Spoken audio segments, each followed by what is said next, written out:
Hello and welcome back to another Shadowlands Pre-Patch gold making video. Today we're taking a look at one of my favorite gold farms for the entirety of BFA, and seeing how good it is right now. Doing these 2x4 farms was actually what made me start making WoW videos back in the beginning of BFA, and I have spent so many hours at this exact location, farming for the mount and the cloth. So yeah, from this spot you can actually obtain a mount called the Captured Dune Scavenger, which is a BoE aka sellable mount. You will also get a ton of Tidespray linen and deep sea satin, even more if you're a tailor with the tools of the trade item called Synchronous Thread, which I really recommend you have if you're going to farm for Tidespray linen or deep sea satin in general. Another good thing about this farm is the random green items you obtain as well, and for green items I usually vendor any item worth over 50 gold, while scrapping any item worth under 50 gold. That way I get some expulsum from doing this as well, which I further use to craft uncanny items. But yeah, for the farm itself you head to this location in Vol'dun, and you want 2 groups of 4 people farming together.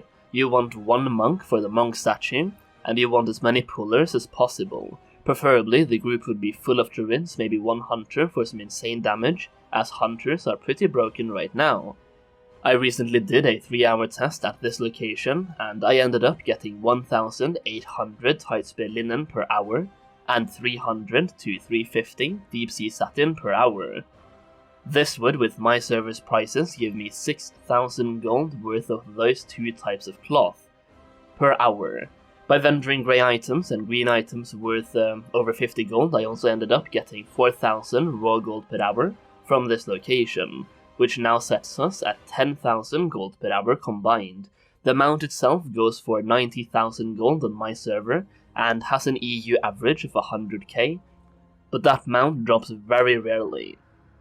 We did actually get a mount drop 5 minutes after I stopped recording, but it wasn't me who got it, so who really cares, right? Now for me, I like doing this farm because it is a very chill farm to do, especially if you're the monk here, because your only job is to keep your statue up, and maybe pulling some mobs every now and then. But if you have 7 active pullers, then the monk can just heal his statue for maximum uptime on the statue itself. It is the perfect gold farm to do while watching Netflix, Twitch, or a YouTube video like the one you're currently watching. For me personally, I also do this farm because I am currently making bank on crafting deep sea banks, because with the Shadowlands pre-patch a lot of people are leveling up new old characters, and they usually want some cheap big banks on their new characters. So when I run out of Tidespray linen or deep sea satin to buy cheap on the auction house, I go here and farm for a couple of hours to restock. Then I use the Tidespray linen and deep sea satin I get from this farm to craft banks, giving me even more gold.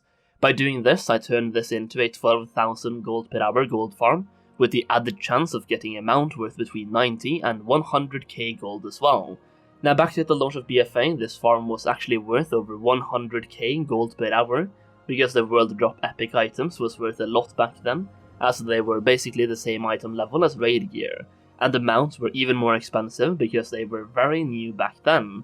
You could also make a lot more gold through the expulsum shuffles and Tidespray bracer shuffles back then than you can right now, but you can still make a decent amount from this farm, and it's one of the BFA farms I really enjoy doing. As for the greens I choose not to vendor, I do scrap for expulsum, and I usually send those to my leather worker, because I find leather uncanny gear to sell more frequently than cloth uncanny gear, but you can basically use it for whatever you want. I have made a full video covering how to make gold with expulsum, including the blacksmithing and engineering mounts as well, so you could give that one a watch after this video if you haven't already seen it. And I think that's it. I just wanted to showcase this gold farm one last time, for those of you who want to farm up some Tidespray linen and /or deep sea satin, or maybe even try your luck on getting the Dune Scavenger mount as well. Raw gold farms might not be for everyone, and I feel like many of my videos have either been raw gold farms, or gold farms covering old expansion materials or pets and toys, and my goal is to make gold farming videos for everyone, so hopefully some of you will like this location. And yeah, that's it for the video guys. Thank you for watching, leave a like, leave a comment, and I'll see you again very soon.